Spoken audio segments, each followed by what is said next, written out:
mengerti Islam, seharusnya kita memberi pengertian kepadanya bahwa ada beberapa yang tidak pantas dilakukan dalam Islam, termasuk kencing di dalam masjid.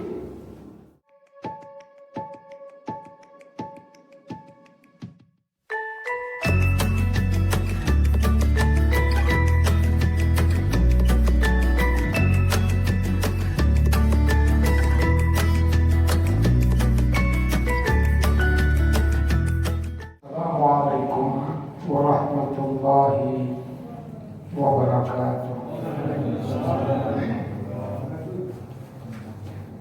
Bismillah, alhamdulillah, wassalatu wassalamu ala Rasulillah Muhammad bin Abdullah wa ala alihi wa sahbihi wa man tabi'a hudah, amma ba'd. Dan sekalian, alhamdulillah, malam ini kita kembali hadir di Masjid An-Nur yang mubarak ini dalam rangka beribadah kepada Allah melalui salat berjamaah, dan kita meluangkan waktu untuk mengikuti kajian hadis hari ini. Semoga Allah memberi ganjaran pahala terhadap setiap langkah yang kalian kita menuju ke dan di masjid yang mubarak.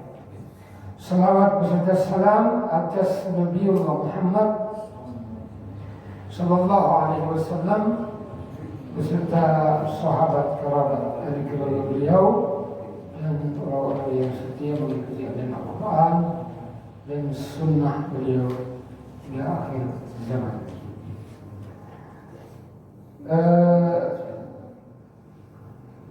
Perkara mengenai wudu ini ternyata banyak, yang mungkin satu kali pertemuan lagi. Ya. Setelah itu kita berbicara khusus tentang mandi.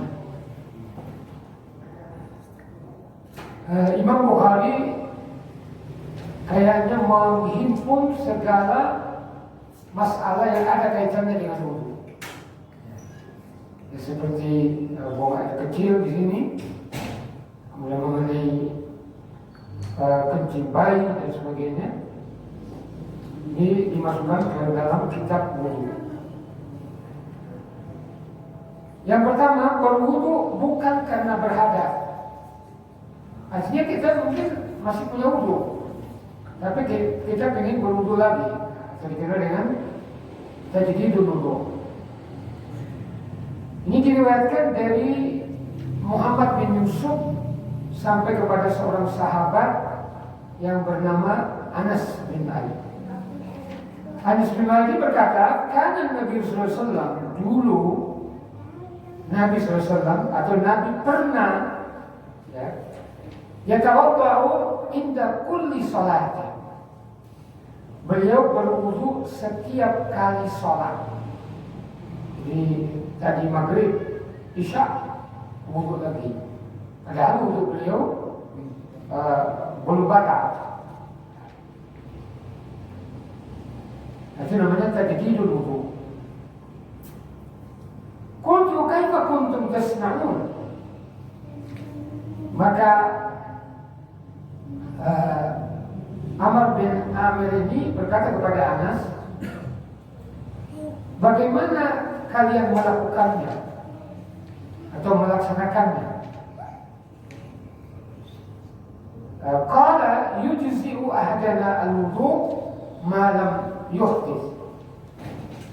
Maka Anas bin Malik menjawab, setiap orang dari kami mencukupkan dengan sekali wudu selama tidak berhadas. Artinya selama tidak berhadas atau keluar angin, ya kita tetap tidak wudu tidak apa-apa. Tapi kalau berwudu, dicontohkan oleh Nabi berwudu setiap sholat. Kenapa? Karena wudu itu menggugurkan dosa-dosa kecil, dosa mata, dosa telinga, dosa lisan, dosa tangan, dosa kaki, ya. Bersamaan dengan air yang jatuh. Berbeda sebelum tetesan air wudhu yang terakhir jatuh ke tanah. Nah, makanya dan ini juga memberi pembelajaran sebaiknya kita selamanya dalam keadaan berwudu. Ya. Kita kerja ya berwudu. Nah, apalagi batal lagi gitu ya. Ya selama kita tidak batal, kita boleh tidak berwudu. Boleh juga kita memperbaharui wudu. Itu yang pertama. Yang kedua, ini dari Khalid bin Makhlad sampai kepada Suwaid bin Nu'man. Ini berarti bersabda ini sahabat maksud saya. Dia berkata, "Kharajna ma'a Rasulillah sallallahu alaihi wasallam ama Khaybar." Suwaid ini nama seorang sahabat. Kami keluar bersama Rasulullah SAW pada tahun perang Khaybar. Perang Khaybar ini perang memerangi orang Yahudi. Hatta idza kunna bis-sahba hingga kami sampai di satu tempat yang bernama Sahba. Shalla lana Rasulullah SAW al-asra. Rasulullah SAW mengimami kami salat asar. Dalam masalah maka setelah selesai salat da'a bil at'imah.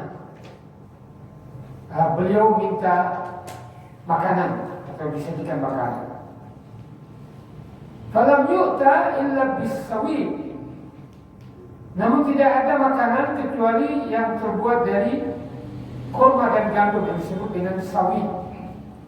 Sawik itu makanan yang terbuat dari kurma dan gandum. Fa'akalna wa syaribna. Kami makan dan kami minum. Sumaqaman Nabi sallallahu alaihi wasallam, kemudian Nabi sallallahu alaihi wasallam berdiri untuk melaksanakan sholat maghrib, bila maghrib.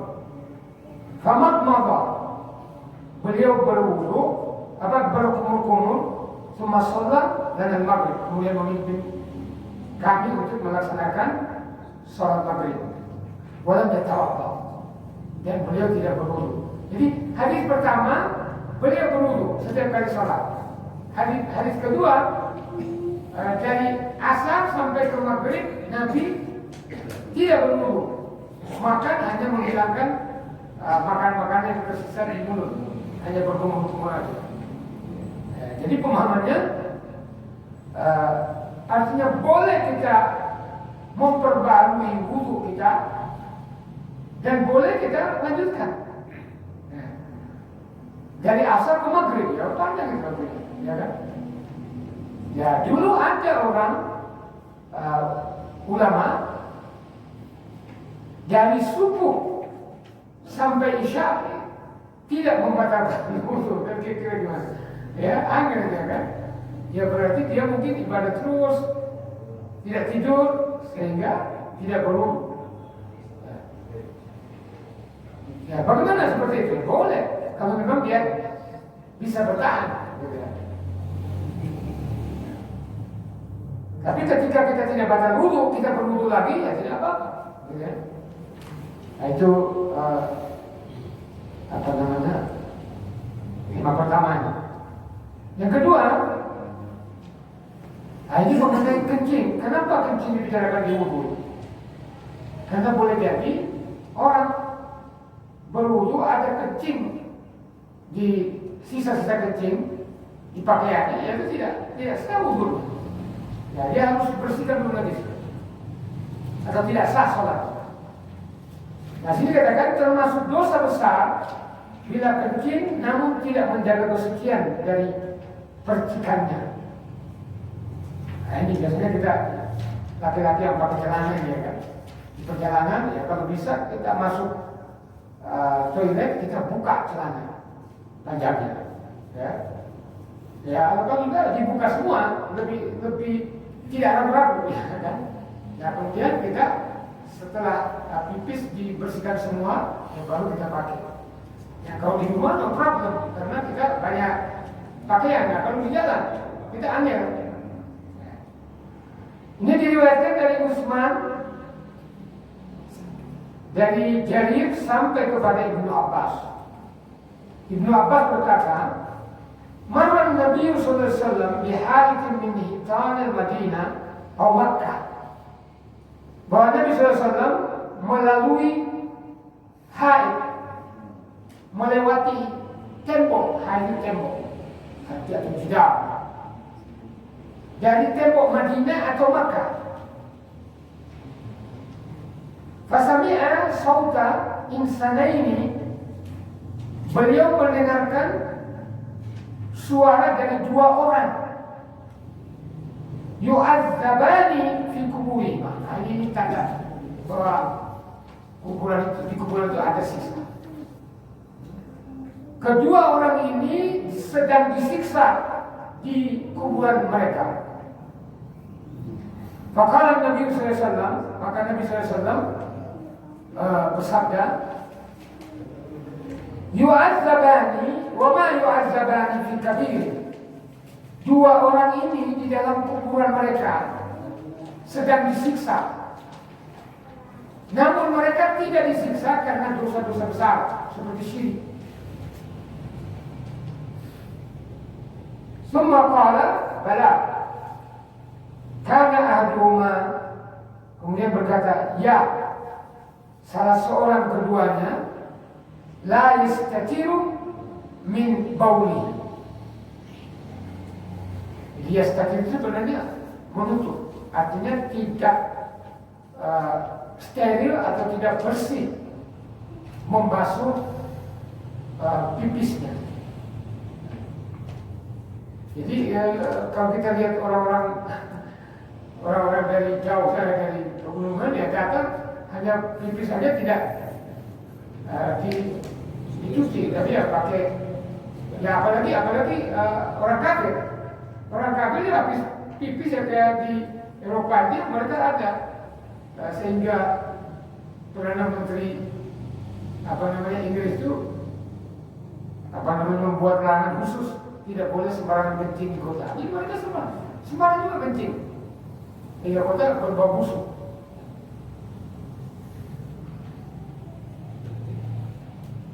Wa kana al-akhar yamshi bin namimah. Jadi dua orang ini, kata Nabi, yang satu tidak suci, tidak bersih dari najis air pipisnya. Satunya lagi karena dia berjalan menyebarkan permusuhan, adu domba, namimah. Ya, ngomong sana beda, ngomong sini beda. Akhirnya A sama B berantem gara-gara perkataannya. Jadi mengadu domba. Nah, adu domba ini memang dalam hadis lain yang menyatakan la yadkhulul jannata namam atau battar. Tidak akan masuk surga orang yang suka mengadu domba. Summa da'a bijaridatin fakasaraha kisrataini. Kemudian Nabi SAW meminta dibawakan pelepah kurma yang masih mentah. Kemudian pelepah kurma itu dibagi dua. Fawada'a ila kulli qabri minhuma kisra. Kemudian meletakkan masing-masing kekuburan tadi satu bagian dari pelepah kurma. Fakilah lahu ya Rasulullah. Kemudian Rasulullah ditanya, wahai Rasulullah, lima fa'alta hadza? Untuk apa engkau melakukan hal ini, yaitu mengambil pelepah kurma yang masih mentah, kemudian menancapkan di kuburan masing-masing dari dua orang di kuburan tadi? Ya, berarti muslim. Berarti yang di kuburan tadi muslim. Ya. Maka Nabi menjawab, la'allahu yukhaffafa anhum ma lam taibasa atau ila ayyibasa. Kata Nabi, mudah-mudahan Allah meringankan azab keduanya selama pelepah kurma ini masih belum kering. Nah ini yang dicontohi oleh orang-orang sekarang ya.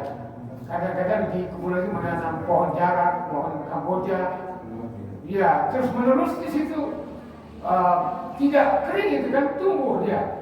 Jadi harapannya selama itu tidak diazab, gitu ya. Ya itu hal ini ya seperti kemarin kita tidak boleh mencontohi apa yang dilakukan khusus untuk Nabi.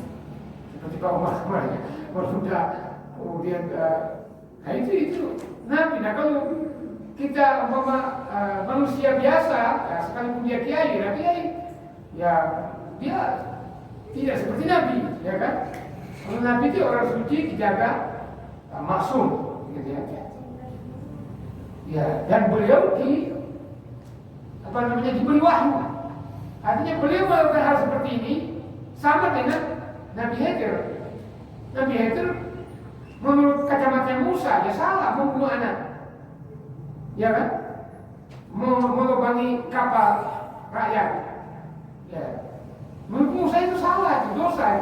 Tapi Nabi Khidir mendapatkan wahyu dari Allah Subhanahu wa Ta'ala. Ya, itu juga Rasulullah SAW. Nah kita tidak bisa ya kecuali hanya dengan doa, gitu ya. Meniru perbuatan Nabi seperti itu nggak bisa. Itu yang kedua. Yang ketiga, membersihkan kencing. Ini diriwayatkan dari Yakub bin Ibrahim sampai kepada Anas bin Malik, sahabat, bahwa Anas bin Malik berkata, dulu atau Nabi SAW pernah idza tabarraza li hajatihi ataituhu bima'in fayabsilu bihi. Jadi sebaiknya kita kalau begitu itu pakai air. Dulu jika Nabi SAW buang hajat, aku selalu mendatanginya dengan membawa bejana berisi air sehingga beliau bisa bersuci dengannya. Jadi lebih baik kita menggunakan air. Ya, tapi kalau umpama di tempat tidak ada air, ya boleh pakai tisu. Ya, kalau tidak ada tisu ya pakai daun. Kalau di hutan ya pakai daun, gitu ya. Tapi di hutan itu ada daun yang gatal. Ya, saya tahu itu saya 9 bulan dulu kerja di hutan.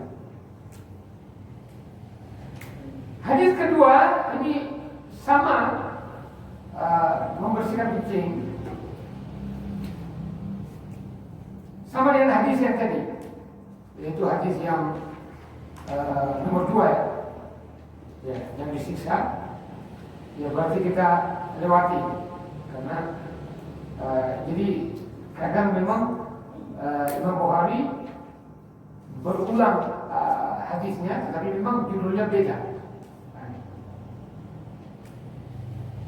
Sama tadi reaksinya. Langsung aja yang keempat. Nabi SAW dan para sahabat membiarkan seorang badui yang kencing dalam masjid. Jadi suatu saat ada orang Arab badui yang belum paham Islam, karena masjid pada waktu itu masih pakai pasir. Tiba-tiba dia di pojok sana langsung pipis berdiri di situ. Waktu itu dalam riwayat Umar bin Khattab radhiyallahu anhu marah, mau dipukul, ya tapi Nabi melarangnya. Ini disingkat. Dari Musa bin Ismail sampai kepada Anas bin Malik juga.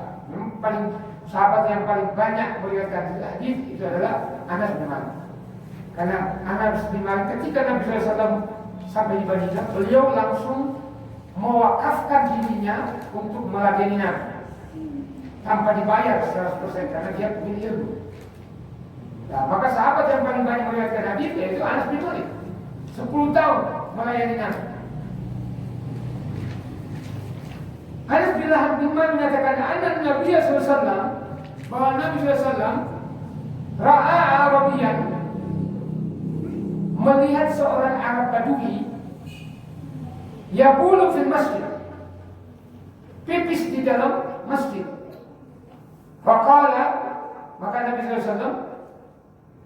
sahabat mau mengusir atau mau memukulnya, beliau katakan jauh, biarkan dia.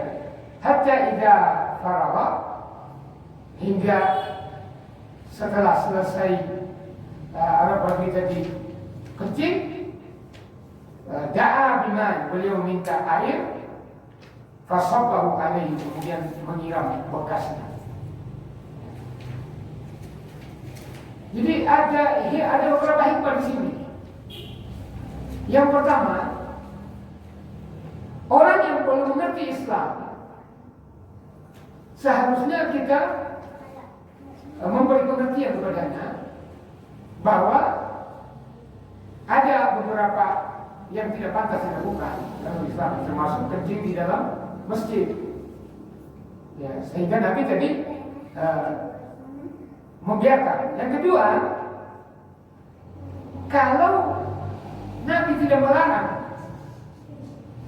orang sementara pipis ditarik begitu, ya kemana-mana pipisnya, ya kan? Nah, tapi kalau dia dibiarkan di situ, ya pipisnya hanya di satu tempat, akhirnya ya bisa disiram, tidak terlalu banyak. Yang ketiga, ini sikap karakter Nabi yang begitu lembut. Ya, itu kalau kita waktu itu Umar bin Khattab kuat, gak tahan mau mukul, gitu ya. Ya itulah bedanya Rasulullah, beliau itu berakhlak tinggi, mulia. Nah ini tadi. Ya berarti pipis itu bisa disiram pakai air. Nah kalau keramik seperti ini ya kan misalnya ya harus dicuci, begitu ya. Harus dipel, gitu. Ya. Nah ini yang berikutnya juga menyiram air ke atas sisa air kencing dalam masjid. Ya itu tadi hadis tadi ya, cuma tadi dari apa namanya, dari Utsman, ini dari Abu Yaman, sampai kepada Abu Hurairah, bahwa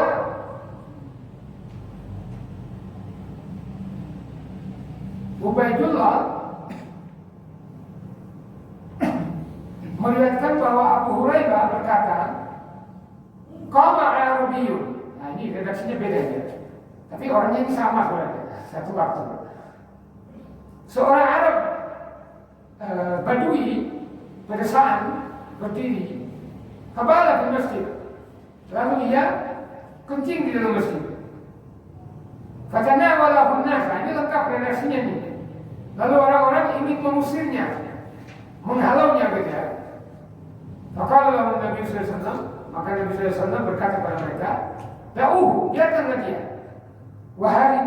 Wahariku ala bauli sajlam bil ma'. Dan siramlah bekas kencingnya dengan setimba air. Awzanum bil ma'. Ini bahasa Arab zanub, kalau beda sedikit sudah salah artinya apa. Kalau zanub itu artinya sepenggal, yaitu dari suatu bejana. Tapi kalau zunub, baca salah zunub dan zanub. Kalau zunub itu artinya dosa, ya. Jamak dari dambun. Tapi kalau zanub ini yang diartikan seperti timba, ya, gitu.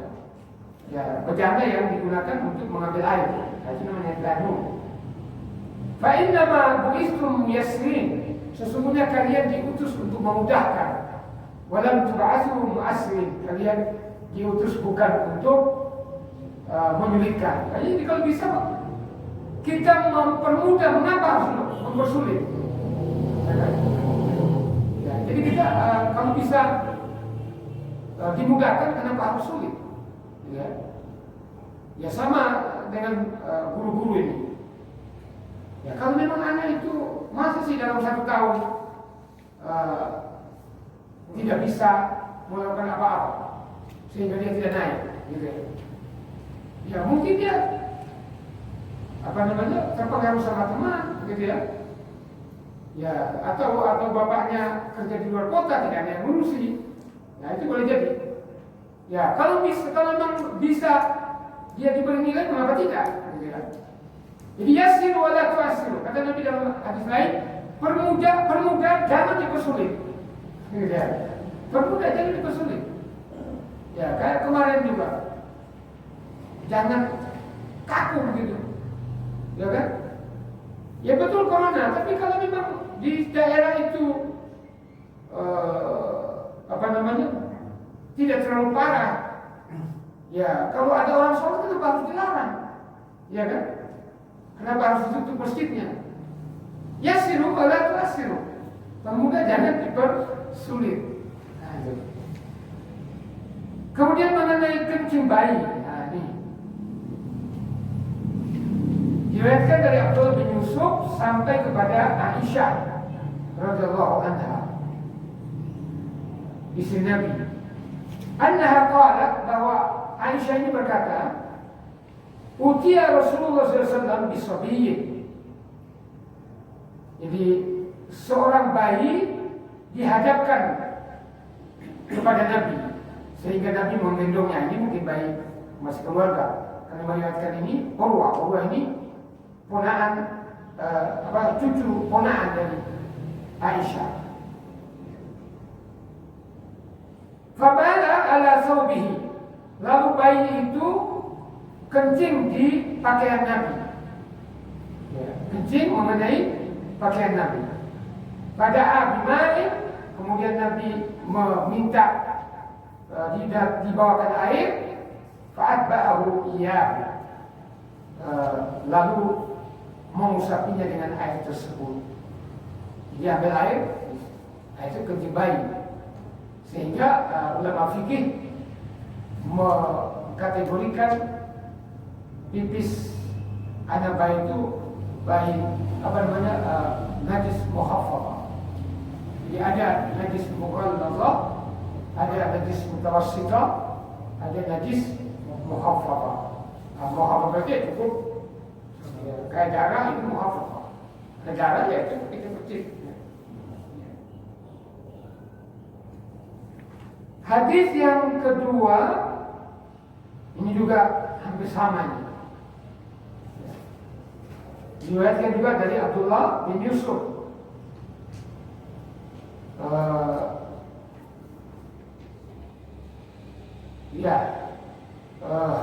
Sampai kepada Ummi Qais binti Mihsan, bahwa Ummu Qais binti Mihsan ini membawa anaknya yang masih kecil, lam ya'kul ta'am, yang belum makan makanan, ila Rasulullah SAW, kepada Rasulullah SAW. Fa'adrasahu Rasulullah SAW fi hijrihi, lalu Rasulullah SAW menundukkan anak itu dalam pangkuannya. Fabala ala thawbihi, lalu anak itu kencing dan mengenai pakaian beliau. Bersama ya. Fada'a bima'in, ya, jadi kemungkinan ini ada dua bayi dalam dua waktu yang berbeda, gitu ya. Kalau tadi mungkin anaknya Urwah, atau mungkin bayinya sama, gitu ya. Tapi periwayatnya yang berbeda, jadi saling menguatkan itu. Fada'a bima'in fanadhahu wa lam yaghsilhu. Ya, lalu Nabi SAW meminta diambilkan air, lalu memercikannya dan tidak mencucinya. Dia hanya percik saja, atau di sini percik. Itu najis muhaffafah. Kemudian kencing sambil berdiri atau duduk, boleh atau tidak ini? Ya, karena termasuk di Masjid Al-Hikmah ada desain tempat buang air itu berdiri. Ada orang yang protes.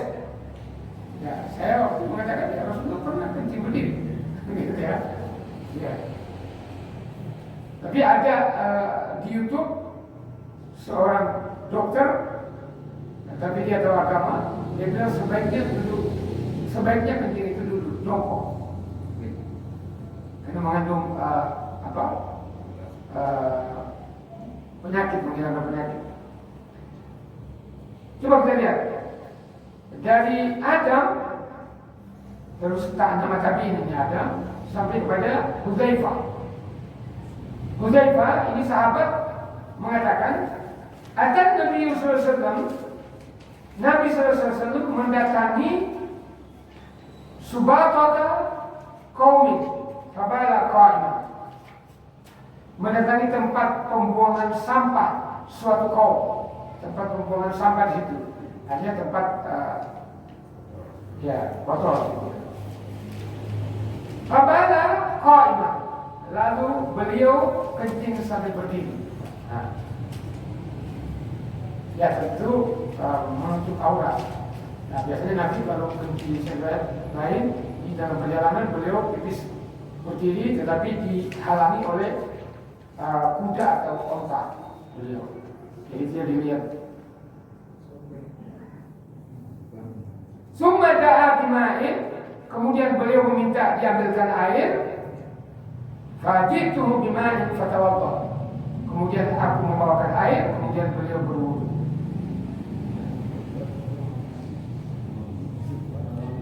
Jadi ini hadis Bukhari, ini hadis Bukhari. Jadi boleh kita kencing berdiri, tapi tertutup, tidak terbuka. Ya, kayak di lapangan Mataram itu, saya bisa jalan sore, ada bapak-bapak kencing menghadap lapangan, ya di sebelah sana ada orang, ya itu terbuka, tidak boleh. Padahal sudah disediakan di situ ada toilet di situ, ya kan? Cuma kadang-kadang toiletnya memang ditutup.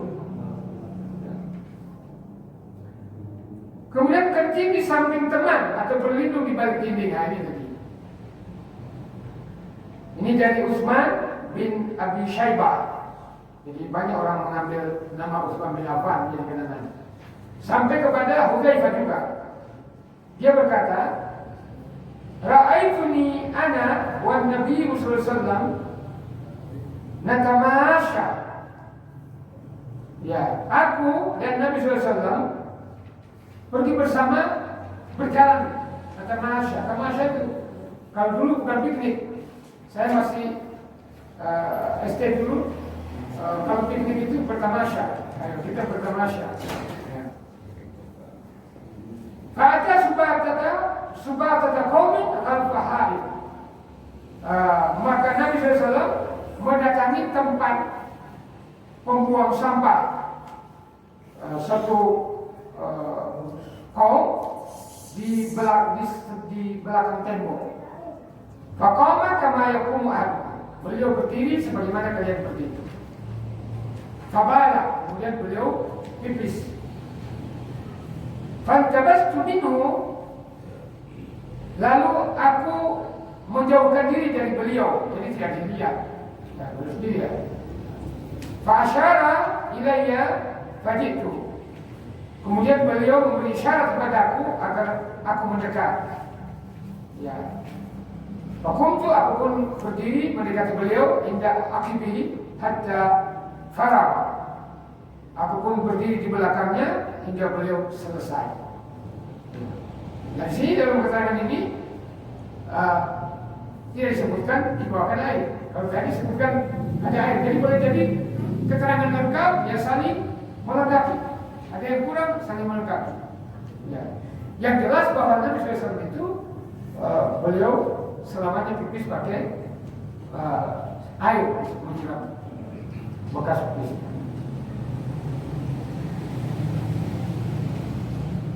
Kemudian kencing di tempat pembuangan sampah umum, hanya bersama itu ya. Ini diriwayatkan dari Muhammad bin Ar-Ara. Nah, ini nama orang Ar-Ara. Sampai kepada Abu Musa al-Ash'ari. Yushaddidu fil baul. Abu Musa al-Ash'ari ini sangat berlebihan dalam urusan kencing. Wa yaqulu inna Bani Israil, dan dia berkata sesungguhnya Bani Israil kana idza asaba thawaba ahadihim qaradahu. Jika Bani Israel kencing lalu mengenai pakaiannya, maka mereka memotong pakaiannya itu. Ya itu karena dia orang tidak karena dasarnya tidak kena kencing digunting. Ya seharusnya pakai akal aja disiram aja, kenapa harus digunting? Ya. Tapi ini karena urusan kencing ini hati-hati maksudnya. Maka Hudzaifah laitahu amsaka. Abu Hudzaifah berkata, aku tidak setuju. Atau Rasulullah SAW Subhat qaumin fabala qa'im. Sebab Nabi SAW pernah kencing sambil berdiri di tempat pembuangan sampah sambil berdiri. Ini tidak apa-apa. Yang penting tidak mengerti pakaian. Harus dijaga betul. Kalau sudah kebelet pipis gitu ya. Kemudian satu lagi, mencuci darah. Nah, ini ada kaitannya juga dengan wudu. Ya. Diriwayatkan dari Muhammad bin Al-Musanna sampai kepada Fatimah, bukan Fatimah anak Nabi, dari Asma. Ini Asma ini binti Abu Bakar, sahabiah. Dia berkata, ja'at imra'atun Nabi SAW. Ada seorang perempuan mendatangi Nabi SAW. Faqalat, perempuan itu berkata, ara'aita idana tahidu fi thawb, kaifa tasna'? Bagaimana pendapatmu, hai Nabi, jika salah seorang dari kami darah haidnya mengenai pakaiannya? Kaifa tasna'? Bagaimana dia harus melakukannya? Qala tahuttu thumma takusu bil ma'. Beliau menjawab, membersihkan darah yang mengenai pakaiannya dengan mengusukkan dengan jari-jarinya, wa tandahu wa tusalli fi, lalu membersihkannya dengan air, kemudian salat dengan pakaian tersebut. Ya, tidak apa-apa karena darah. Jadi sekalipun ada bekas yang merah, tapi kalau sudah dibersihkan betul ya, maka sudah ada upaya menghilangkan najis. Karena Nabi katakan dia sholat dengan pakaian tersebut.